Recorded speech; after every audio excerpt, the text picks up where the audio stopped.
Ce jeudi, un conseil des ministres s'est tenu au palais présidentiel en présence du chef de l'État, le président Alassane Ouattara. Plusieurs sujets ont été abordés lors de ce conseil, notamment celui portant sur la restructuration de l'armée. Vous entendrez le porte-parole du gouvernement dès l'entame de ce journal. Les travaux de l'atelier bilan du plan d'action 2012-2014 du Comité national de surveillance des actions de lutte contre la traite, l'exploitation et le travail des enfants en Côte d'Ivoire, c'est fini. Les conclusions ont été remises ce jeudi à la première dame Dominique Ouattara. L'inauguration du pont Henri Konan Bédié, c'est dans 5 jours seulement. Un ouvrage attendu depuis plusieurs années. Aujourd'hui, le rêve est réalité. Mais que sont devenus les déguerpis de ce site? Vous le saurez en suivant ce journal. Mesdames et messieurs, bonsoir et bienvenue dans cette édition. Commençons ce journal au palais présidentiel où s'est tenu ce jeudi après-midi un conseil des ministres, conseil présidé par le chef de l'État, le président Alassane Ouattara. Plusieurs mesures ont été prises. Au nombre de celles-ci, le projet de décret portant restructuration de l'armée. Et justement, à ce sujet, je vous propose d'écouter Bruno Nabagné-Koné, le porte-parole du gouvernement. Au titre du ministère auprès du président de la République chargé de la Défense, le Conseil a adopté un projet de loi qui porte organisation de la défense et des forces armées de Côte d'Ivoire. C'est un projet de loi qui est destiné à abroger la loi précédente qui date de 1961.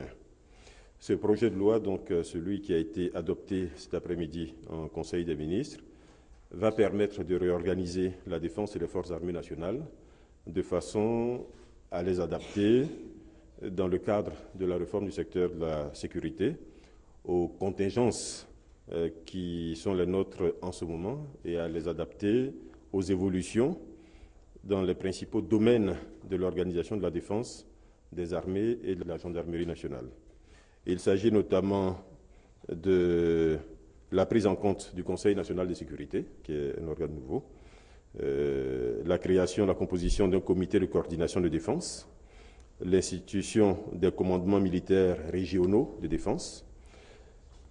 Il y a les différentes composantes des armées de la gendarmerie telles qu'elles se présentent et leurs missions qui devront désormais comprendre explicitement les notions de respect des droits de l'homme et des libertés publiques, la création d'un état-major général des armées, du commandement supérieur de la gendarmerie nationale et de ses différentes composantes, des états-majors d'armée et des commandements des composantes de la gendarmerie nationale, des régions militaires de défense, des zones interarmées de défense, des forces spéciales et des directions de service.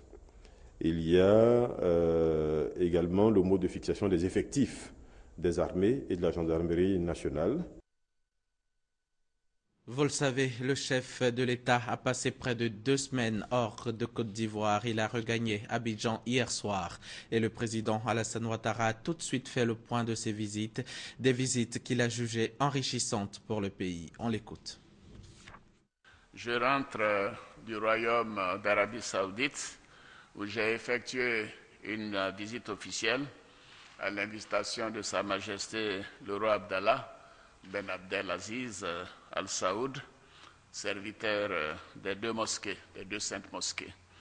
Au cours de mon séjour, j'ai eu l'honneur d'être reçu au palais royal de Riyad par le prince héritier, son Altesse royale le prince Slimane Ben Abdelaziz Al Saoud. Nous avons évoqué les excellentes relations d'amitié et de coopération qui existent entre la Côte d'Ivoire et le Royaume d'Arabie Saoudite. Je voudrais d'ailleurs rappeler que les relations diplomatiques entre nos 2 pays ont été établies en 1993, alors que j'étais Premier ministre du père fondateur, le président Félix Houphouët-Boigny. Notre volonté avec les autorités saoudiennes est de redynamiser et de diversifier ces relations. Cela doit se matérialiser prochainement par la signature de plusieurs accords de coopération avec le ministre d'État, ministre des Affaires étrangères, Charles Dibi Kofi, qui faisait partie de la délégation.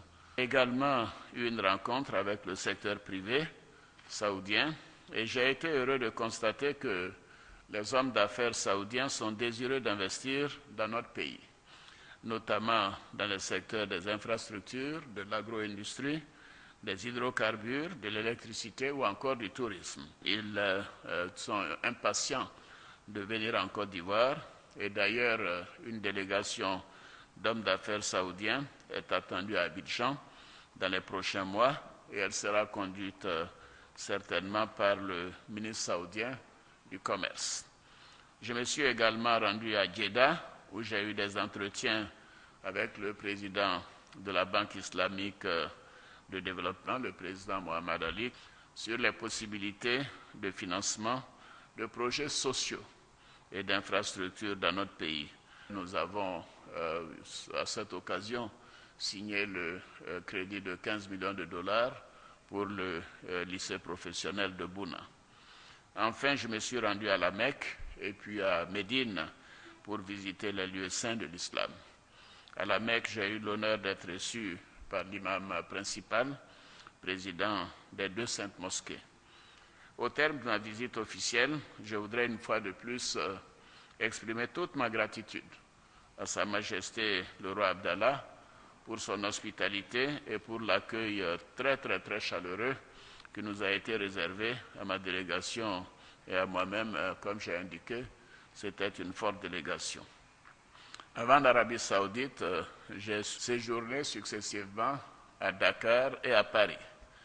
À Dakar, j'ai pris part au sommet de la francophonie qui a vu la désignation de Mme Michaëlle Jean, donc en qualité de secrétaire général de la francophonie pour succéder au président Abdou Diouf. Comme vous le savez, Mme Michaëlle Jean est certes canadienne, ancienne gouverneure générale du Canada, mais elle est haïtienne d'origine. Donc pour beaucoup de chefs d'État africains, nous avons désigné une africaine de la diaspora.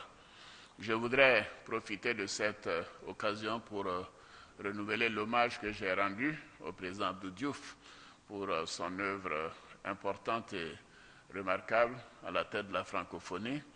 Il a donc su amener la francophonie à un niveau particulièrement respecté et surtout dans le domaine politique, dans le domaine de la démocratie et dans le domaine des droits de l'homme.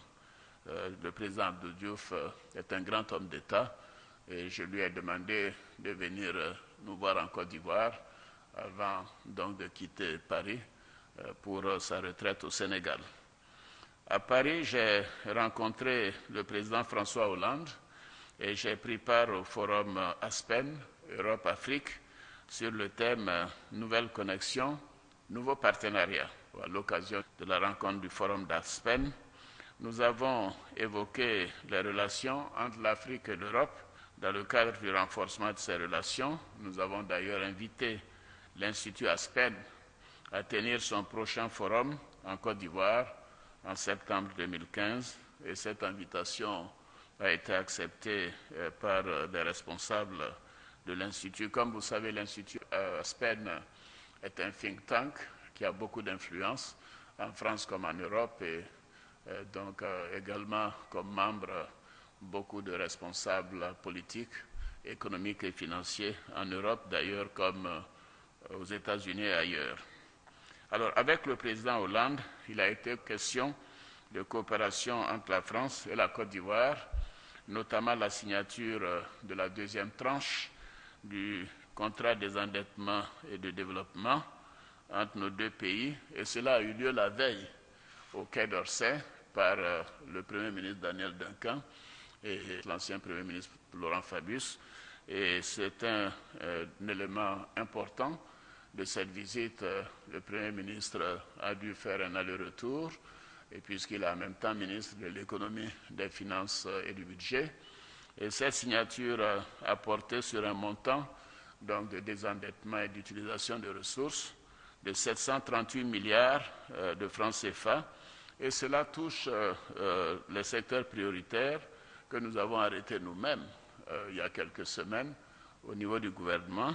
Et ces secteurs concernent l'éducation, la santé, le développement urbain et les infrastructures de transport. Je voudrais signaler que ce montant de 738 milliards, c'est pour des projets. Ce n'est pas pour payer des salaires ou des indemnités. Je veux que cela soit très clair. Nous avons bien évidemment évoqué les sujets relatifs à la maladie de la virus Ebola et à la situation au Burkina. S'agissant du Burkina, le président Hollande et moi-même avons une totale convergence de point de vue. Nous avons considéré, nous, que ce pays proche, ce pays frère et ami, doit connaître très rapidement la stabilité, la sécurité et la paix. Et d'ailleurs, comme je l'ai indiqué, nous aurons un sommet des chefs d'État de la CEDEAO les 14 et 15 décembre prochains à Abuja. Et ce sera l'occasion de faire le point de l'évolution de la situation au Burkina et d'encourager les nouvelles autorités à mettre l'accent sur la préparation des élections présidentielles et législatives qui doivent avoir lieu dans un délai maximum de 12 mois depuis la mise en place de la transition. Et cet objectif est important parce que le Burkina a besoin d'aide extérieure et nous craignons que si les choses ne se faisaient pas dans un calendrier rapproché, certains bailleurs pourraient être amenés à suspendre leur aide au Burkina, ce qui compliquerait la tâche des responsables de la transition. Donc nous voulons apporter notre soutien aux nouvelles autorités et leur demander de continuer de se consacrer à la préparation des élections. C'est la chose essentielle sur les 9 ou 12 mois à venir. Voilà, comme vous pouvez le constater, le voyage a été long, pratiquement 2 semaines, le programme très chargé, et je suis particulièrement heureux d'être de retour à Abidjan. D'ailleurs, la pluie nous a accueillis, donc quel bonheur. Et nous avons noué des contacts bénéfiques pour le pays. Et je dois dire que la délégation qui m'a accompagné a fait un excellent travail. Je voudrais féliciter le ministre d'État, secrétaire général de la présidence, le ministre d'État, ministre des Affaires étrangères, le ministre d'État, ministre du Plan et du Développement, le ministre Ali Koulibaly, ministre de l'Intégration et des Relations avec les Ivoiriens de l'extérieur, le ministre Adama Tounkara, les membres du cabinet présidentiel et tous les collaborateurs de la sécurité, de la presse et du protocole qui n'ont pas ménagé les efforts pour que notre séjour soit particulièrement efficace. Et je pense que nous démontrons à chaque occasion que la Côte d'Ivoire est vraiment en vitesse de croisière quant à son efficacité, à sa modernité, et moi j'en suis très fier. Lors de sa visite officielle en Arabie Saoudite, le président de la République a donc honoré plusieurs rendez-vous, au nombre desquels celui avec le président de la BID, la Banque islamique de développement. Awa Touré était notre envoyé spécial en Arabie Saoudite. Son compte rendu. Le président de la République Alassane Ouattara, au siège du groupe Banque islamique de développement à Jeddah, a été accueilli par le président de cette institution, Dr Ahmad Mohamed Ali. Le chef de l'État et le président du groupe Banque islamique de développement ont eu un entretien élargi aux délégations, un tête-à-tête puis une séance de travail sur l'état de la coopération entre la Côte d'Ivoire et la Banque islamique de développement et surtout la signature d'un accord pour le financement de l'école de formation professionnelle d'agriculture, élevage et pêche de Bouna d'un montant de 15 millions de dollars, soit plus de 7 milliards 500 millions de francs CFA, en vue d'améliorer l'accès à la formation professionnelle et d'accroître la qualité de ce type d'enseignement. Ce contrat est important, c'est pour une des régions les plus défavorisées de Côte d'Ivoire, la région de Bouna. Je vais au-delà. La Banque islamique de développement avait fait un engagement de contribuer dans notre programme de développement 2011-2016 d'1 milliard donc de dollars équivalents. Et à la date d'aujourd'hui, plus de la moitié de ce montant a été engagé. Et les décaissements sont importants dans tous les secteurs, que ce soit le secteur des infrastructures, le secteur de l'éducation, le secteur de la santé. Et nous sommes donc très heureux de pouvoir dire au président que lors de sa visite, il avait également pris l'engagement de faire avancer un certain nombre de projets. Par exemple, la route Bundiali-Odjede, un certain nombre de projets de pipeline. Tout cela, le président était totalement conforme à ses engagements. Alors je lui ai dit qu'il faut qu'il vienne plus souvent en Côte d'Ivoire parce que chaque fois qu'il promet, il le fait. Donc, Président, merci beaucoup. Shukran. Voilà. Le portefeuille des opérations de la Banque islamique de développement en Côte d'Ivoire donne des engagements cumulés de plus de 568 millions de dollars, soit plus de 284 milliards de francs CFA. La Banque islamique de développement, créée il y a 40 ans, a pour mission de promouvoir le développement de la santé, la promotion de l'éducation, la bonne gouvernance et la prospérité. Et cette bonne nouvelle, la Côte d'Ivoire est éligible au programme TESOLD du Millennium Challenge Corporation. La décision a été prise lors de la réunion trimestrielle du conseil d'administration du MCC tenue hier à Washington, D.C. Quelles sont les opportunités qu'offre ce programme? Jean-Jacques Kwame nous en donne les éléments de réponse. La Côte d'Ivoire, sélectionnée à l'éligibilité au programme TESOLD du MCC Millennium Challenge Corporation, c'est le fruit de 3 années d'efforts réalisés au niveau des indicateurs sur le contrôle de la corruption et les libertés civiles. Notre pays a aussi obtenu une note de passage dans la moitié des indicateurs, y compris les exigences utilisées pour l'évaluation d'un pays pouvant bénéficier du soutien du MCC. Avec cette sélection, à l'éligibilité du programme du TESOLD, la Côte d'Ivoire va bénéficier d'une subvention de l'État américain. Subvention qui peut varier entre 6 et 11 milliards de francs CFA sur 2 ans. Cette subvention se traduit sous forme de dons en importants projets d'infrastructure, de développement humain, de gouvernance et de renforcement des capacités et d'accès au marché. Cette performance est aussi un pas de plus vers l'éligibilité de la Côte d'Ivoire au programme MCC, une éligibilité qui va permettre à notre pays de bénéficier des ressources sous forme de subventions de l'ordre de 300 à 400 milliards de francs CFA afin d'aider au développement économique et social et donc de réduire la pauvreté. Pour réussir ce pari, le gouvernement a mis en place un comité national MCC depuis septembre 2011 avec un négociateur en chef, Guy Mbeng. Son objectif est d'éclairer le gouvernement dans les prises de décision sur la vingtaine d'indicateurs. Fin ce jeudi des travaux de l'atelier bilan du plan d'action 2012-2014 du Comité national de surveillance des actions de lutte contre la traite, l'exploitation et le travail des enfants en Côte d'Ivoire. Cette rencontre bilan de l'organisation et du fonctionnement de la lutte pour la protection des enfants a été l'occasion pour les participants d'évaluer les actions menées sur le terrain après 3 années d'activité. Ce jeudi, avant sa clôture, l'atelier a présenté ses conclusions à la présidente du comité national, la première dame Dominique Ouattara. Viviane Haïma. Au terme de 2 journées de travaux qui ont réuni 80 participants issus des institutions nationales et des organisations nationales de lutte contre la traite, l'exploitation et le travail des enfants, ainsi que des participants issus des organisations du système des Nations Unies, des coopératives de producteurs et des industries du chocolat, l'atelier bilan de 3 années de mise en œuvre depuis 2012 du plan d'action national de lutte contre la traite, l'exploitation et le travail des enfants a présenté les conclusions de ces travaux. L'atelier a tout d'abord tenu à rendre hommage à la présidente du Comité national de surveillance pour son engagement et à lui renouveler le soutien de tous les acteurs de la lutte en Côte d'Ivoire.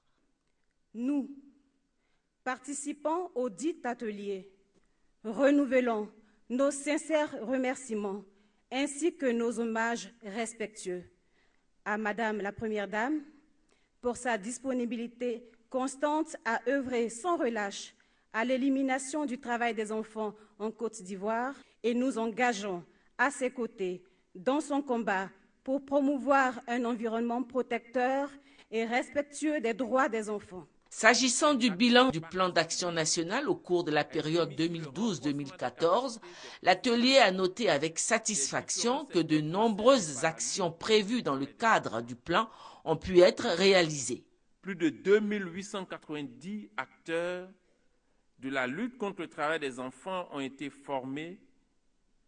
plus de 6 668 salles de classe ont été construites et équipées au cours de la période de mise en œuvre du plan d'action national. 48 443 kits scolaires ont été distribués. 6 176 jugements supplétifs ont été établis en faveur des enfants vulnérables. 1022 enfants victimes de traite ont été retirés et pris en charge. Un accord de coopération entre la Côte d'Ivoire et le Burkina Faso en matière de lutte contre la traite transfrontalière des enfants a été signé. L'atelier a cependant fait quelques recommandations, à savoir l'élaboration d'un nouveau plan triennal couvrant la période 2015-2017 et a souhaité que la lutte contre la traite et le travail des enfants touche à tous les secteurs d'activité de la vie nationale et que la prise en charge des enfants victimes s'inscrive comme une priorité. Représentant le gouvernement, la vice-présidente du comité interministériel a appelé tous les partenaires qui soutiennent le gouvernement dans cette lutte à intensifier leur appui car la tâche est immense. Il ressort de ces 2 jours de travaux que si un certain nombre d'activités ont été menées, certaines sont en cours de réalisation et beaucoup d'autres n'ont pas trouvé application. J'invite l'ensemble des partenaires ici réunis et ceux qui n'ont pu malheureusement être présents à contribuer davantage à la mise en œuvre des actions qui n'ont pu être menées et de celles à venir. La présidente du comité national de surveillance, pour sa part, a validé les conclusions des travaux et a appelé à la solidarité de tous les acteurs de la lutte pour que d'ici 2017, la traite et le travail des enfants soient en passe de disparaître en Côte d'Ivoire. Je marque mon accord pour élaborer un nouveau plan d'action triennal 2015-2017.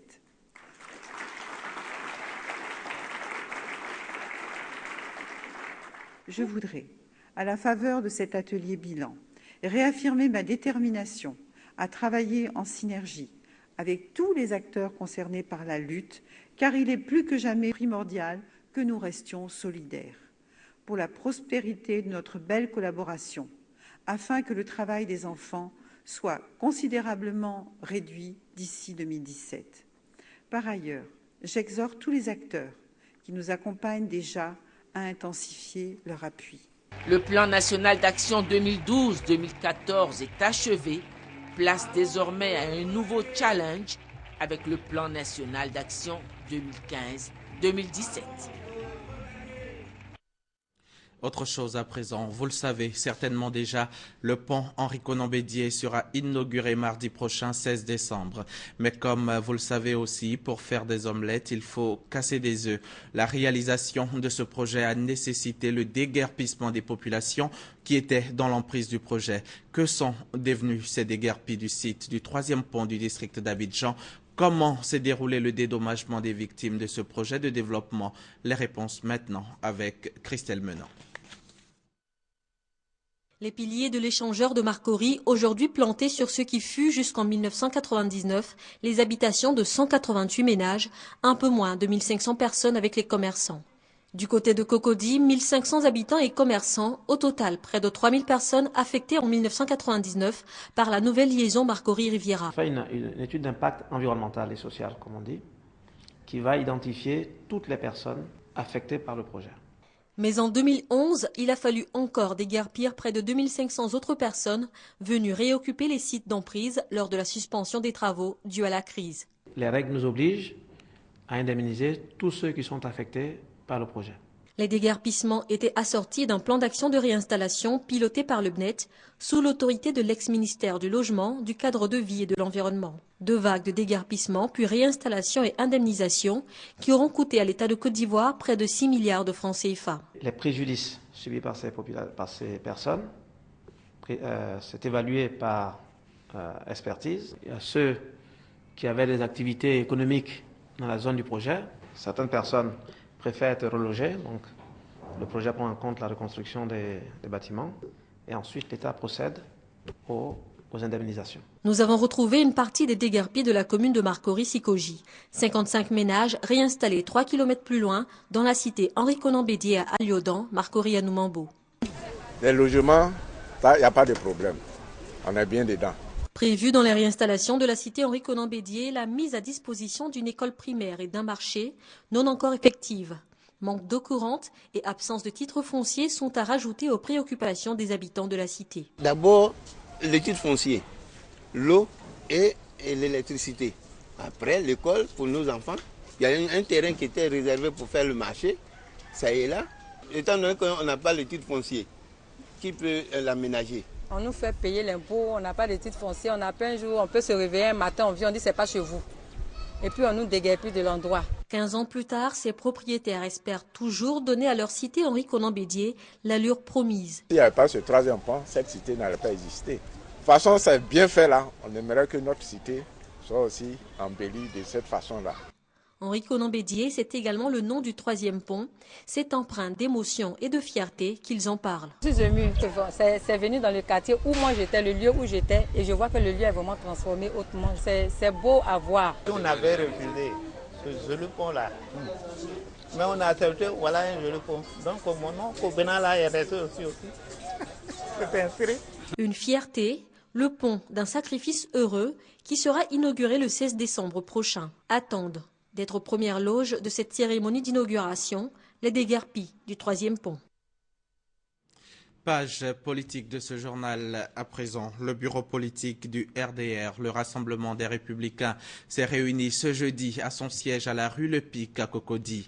À l'ordre du jour, l'analyse de la vie sociopolitique de la Côte d'Ivoire, le soutien du RDR à la candidature d'Alassane Ouattara à la présidentielle de 2015 et la convention conjointe des partis membres du RHDP pour l'investiture du président Alassane Ouattara à l'élection de 2015. Les détails avec Geneviève Soro et Maïsako.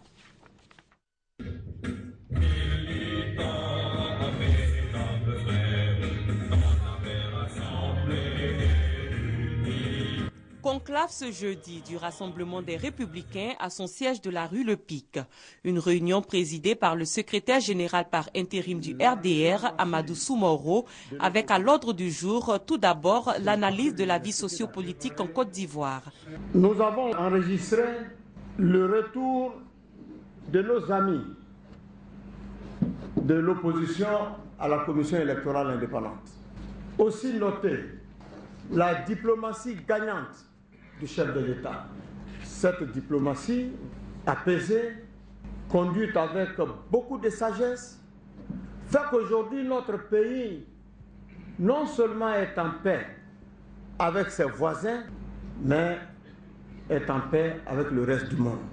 À l'issue des travaux, le bureau politique du RDR a adopté un communiqué final ainsi que 2 résolutions relatives aux 2 autres points de son ordre du jour.